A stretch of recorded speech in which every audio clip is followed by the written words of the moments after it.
and Slate 107B. This is Johnny Dollar for Broadcast Sunday, May 10, 1959.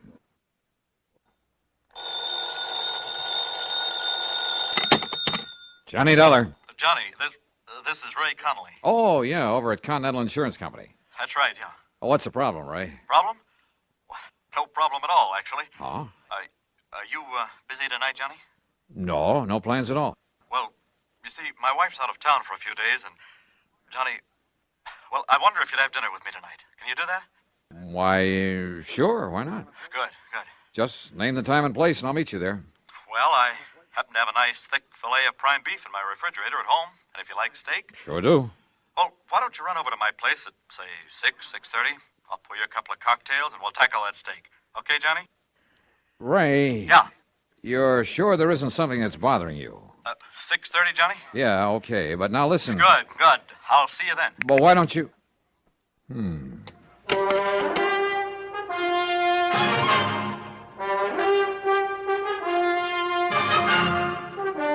Bob Bailey in the exciting adventures of the man with the action-packed expense account. America's fabulous freelance insurance investigator. Yours truly, Johnny Dollar.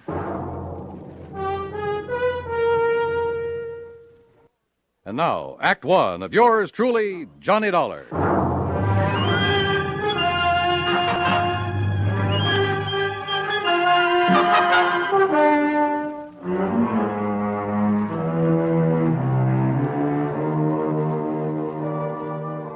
Expense account submitted by Special Investigator Johnny Dollar to the Continental Insurance Company, Home Office, Hartford, Connecticut.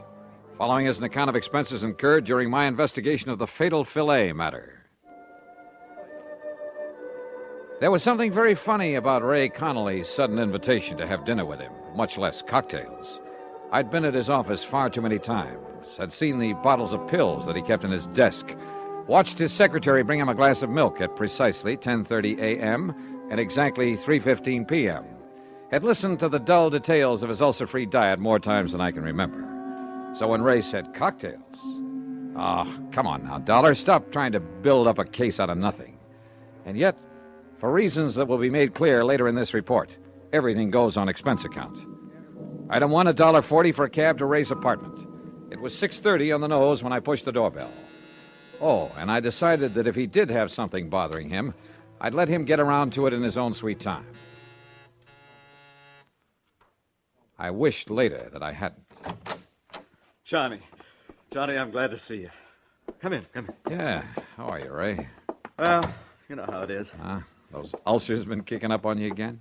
Yeah, a little. Sit down, Johnny, sit down. Sure, thanks. Now, what would you like? Martini, Manhattan? Got a plain old scotch and soda lying around? I certainly have.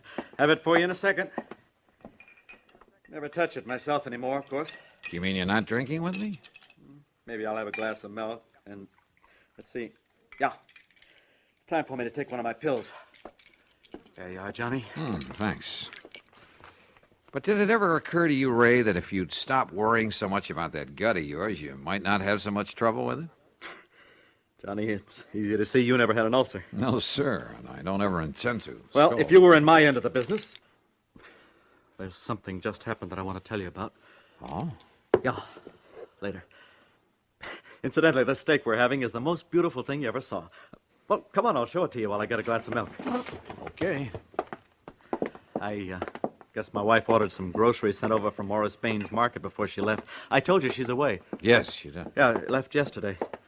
Well, this steak was delivered last night, along with some other things. There. How about that? It looks like you could cut that with a fork. Prime beef. Excuse me, I'll get my glass of milk. Sure. Hey, how do you like your steak, by the way? Only one way, blood rare. Well, of course, I'll have to have mine rather well done.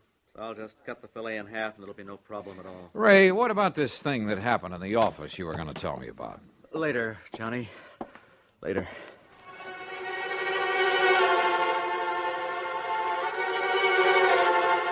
Again, looking back, I wished that I'd pressed the point, but I didn't. Instead, I had another drink, watched him sip his glass of milk, listened to him complain some more about his pet ulcer, and then, finally, we sat down to dinner. There we are. Isn't that the most beautiful steak you ever saw? Oh, no. Huh? Ray, didn't you hear me? What?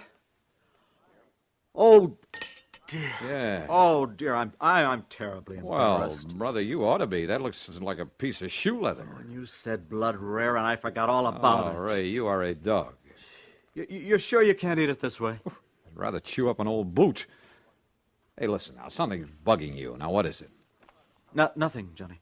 Look, I'll go out and buy another one for you, huh? And let yours sit here and get cold? No. Oh, Johnny, I'm terribly sorry. That's okay. Go ahead, Ray. Tear into it. I'll go out in the kitchen and see if I can find the makings of a sandwich.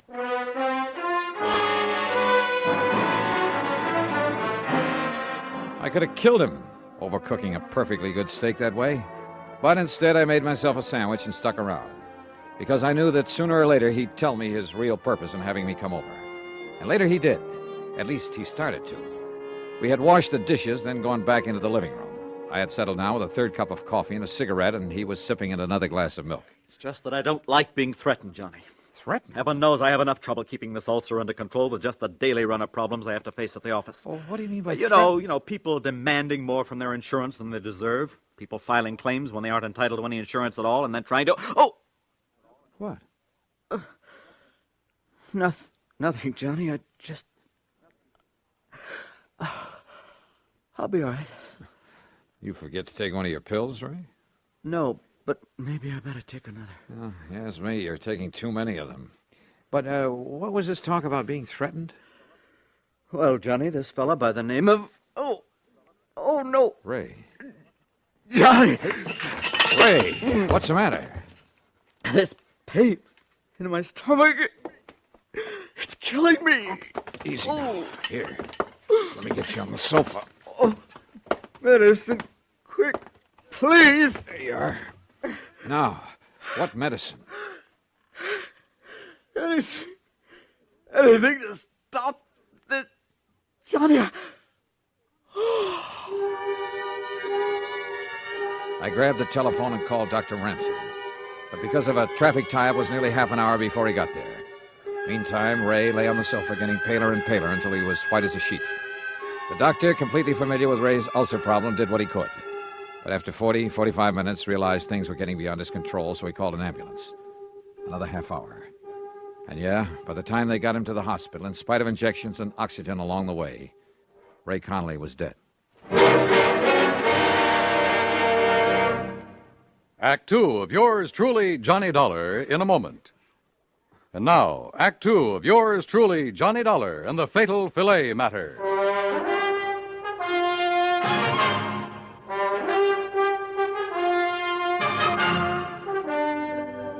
Yes, Mr. Dollar, I knew that Connolly's ulcer condition was serious. I've been treating him for a couple of years, but I certainly never believed this could happen.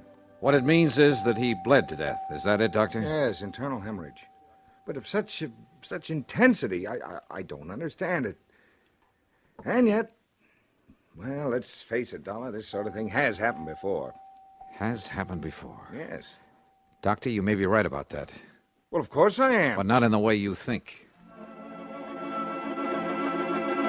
I went back to Ray's apartment, let myself in with a key I'd filched out of his pocket, then went over every inch of the place. And I came up with nothing. Nothing, that is, until I went into the kitchen.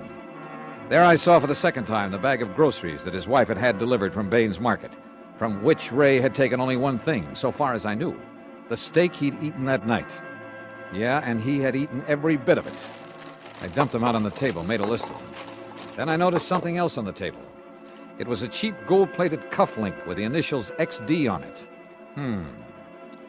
Early the next morning, I talked with Morris Bain, proprietor of the food market. Insurance investigator? That's right, Mr. Bain. Well, no, Joe, just call me Morris. That's what my customers do. Okay, Morris. Well, Well, of course, I'll be glad to cooperate, Mr. Dollar, every which way I possibly can. good. Now, The all I second want to know... shelf on the left, Julius, right over the salad dressing.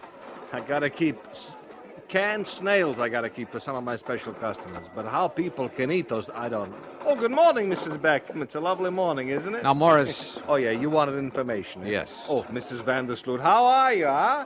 How's your nice little doggy this fight? No, get him out of here before he does. No, get outside. Out.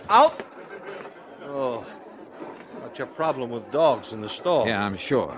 But now, do you have a customer by the name of Connolly? Oh, Mrs. Connolly? Sure, lovely woman. She was in here only the other... Oh, how do you do, Miss Keena? How's my little sweetheart today, huh? We got a special on those fancy canned chestnuts with the light syrup listen that to you me. like. Mrs. Conley was in here when? The day before yesterday. Oh, how's her husband, Mr. Dollar? Is he still suffering from those terrible ulcers? No, not anymore. Oh, it's a miracle. Hardly. The point is, she ordered some stuff from you. Yeah, that's right. We delivered it, too, day before yesterday. What? What did she order? Well, right here in the office, Mr. Dollar, I'll tell you exactly what went over there. But exactly. Good. You wanted breakfast cereals, madam, right there in the second aisle. Yeah, you're welcome. Now, right here in this pile of bills is the one for whatever the... here we are. Mrs. Ray Connolly. Good. Let me compare with the list I have. Sure. Julius! Julius, take care of Mrs. Freeband there by the cheese. Such a time I have with her help. And such an exclusive clientele, you have no idea. Well, did you find what you're looking for? Yeah, everything checks, except for one thing, the steak you delivered. Steak? That's right, a prime filet, but it's not on the list. We don't sell meat. What? No, of course not. Sadie, double-check the Hathaway order. Somebody made a mistake last week. Wait a minute. That's a good girl. You're sure your delivery boy didn't take a steak to the Conleys? How could he? Oh, fine. No, But we thanks don't anyway, even sell Morris. them. No, it's a pleasure anytime. Be seeing you. Yes, sure. Sadie, did you deliver the Broomfield order, Sadie? So, do it right now away. we try a different tack. Item 2 or 3, whatever it is, a dime for phone call to Dr. Ransom. I suggested he take whatever steps were necessary to make a complete examination of the stomach of the now deceased Ray Connolly. Item 4, 85 cents for a cab to the office of Continental Insurance. Ray's secretary had obviously been crying. I just can't believe it, Mr. Dollar. Yeah, I know, Gracie. Now listen. Did any of the people who've come here to see him ever threaten him? Threaten him? That's right. Well, lots of people have threatened lots of things when they didn't feel their claims were met properly, but he was the fairest, the most honest man. When, Mr. Dollar? Somebody in here yesterday, maybe? Well, yes, there was a man in here yesterday who was very angry about something. Oh? I could hear him pounding the desk in there and swearing. Who was he? I don't know. He must have come back with Mr. Conley after lunch, and I didn't see him leave, but look, he lost a cufflink. Cufflink? Let me... Here.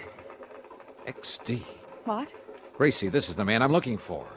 Can you find me a policy with this man's name on it? Just from these initials with all the policies on file? Probably a beneficiary whose claim was settled or refused. You say the man, Mr. Dollar. Yeah, Gracie. The man who murdered your boss.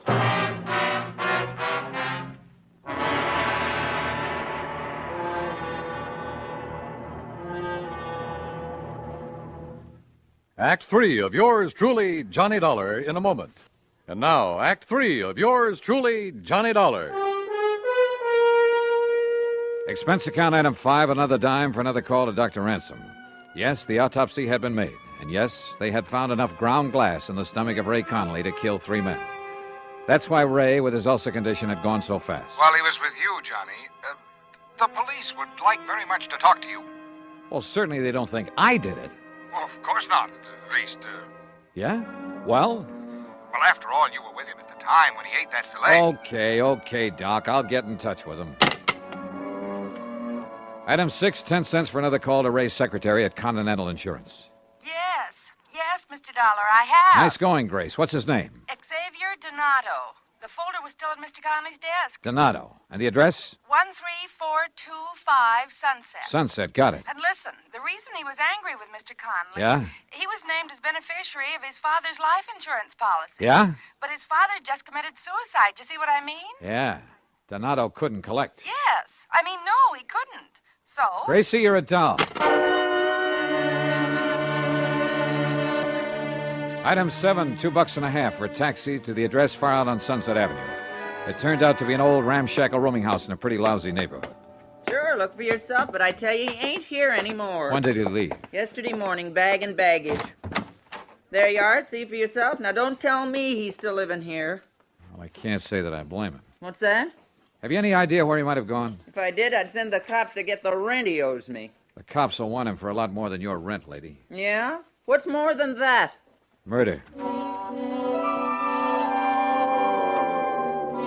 I'd have made another phone call to police headquarters. I talked with Sergeant Jimmy Maxwell in homicide. Only I listened more than I talked. Cufflinks, huh? With the initials XD on them? That's right. What's the idea of not telling us before? As if you didn't know it, that's withholding evidence. And in a murder case... Hey, look, that's another thing, Dollar. If you suspected murder, why didn't you call us in instead of having that doctor order the autopsy? You trying to hide something? Are you kidding? Where are you, anyway? We've been combing the city for you. As if you didn't know it, you got a little explaining to do down look. here. And listen, who do those initials XD stand for? Well, if you let me get a word in edgewise, I might tell you. Well? The D stands for Donato, the X for Xavier. Xavier? What kind of a name is that? Xavier, if you want to say it that way. Oh, boy, that's a rare one. You got his address? He just left the place where he was living, so he's probably 1,000 miles away. But Xavier? Huh? Of course, and right under my nose. What? Johnny?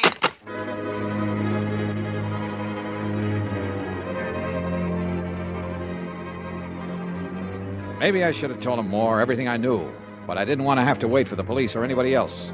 Ray had been a friend of mine, and to bring his killer to justice was all I cared about. As for that name, Xavier, of course I'd heard it, only a few hours before. And for some stupid reason, it had never occurred to me that it began with the letter X. Item 9, $1.50 for another taxi. This time to the... Yeah, you guessed it.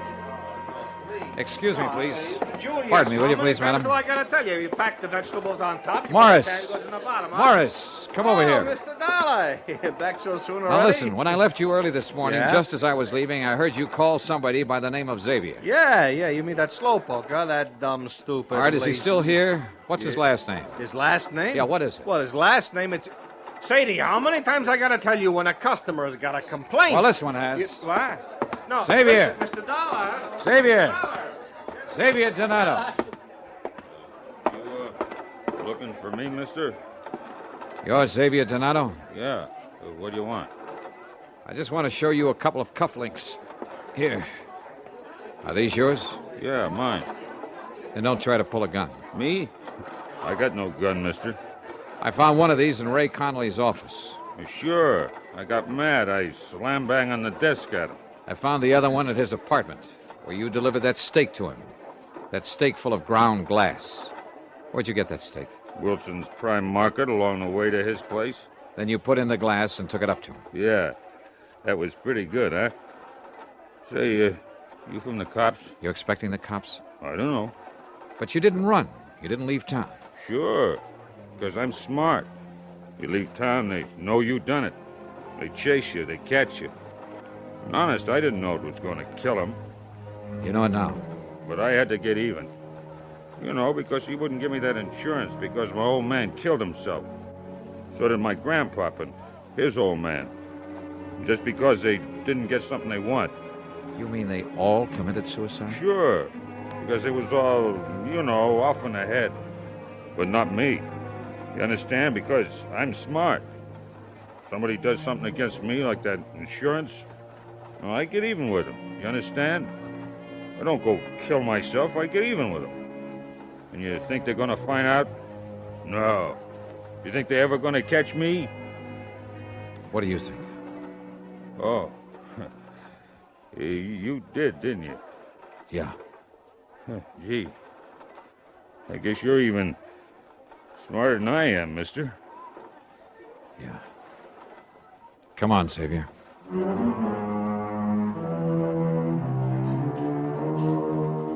Prison? I doubt it. Not with a family history like that. But there are institutions for his kind. I'm sure he'll spend the rest of his life in one of them. And maybe, by studying his case, the doctors, the psychologists can learn more about helping such people before they go off the deep end. Expense account? Forget it. Ray Connolly was my friend. Yours truly, Johnny Dollar.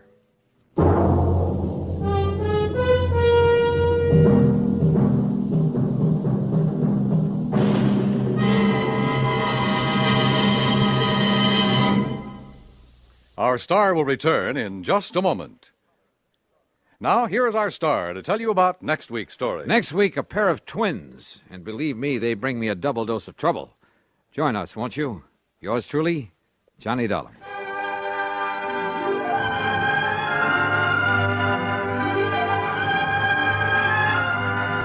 Yours truly, Johnny Dollar, starring Bob Bailey, originates in Hollywood and is written, produced, and directed by Jack Johnstone.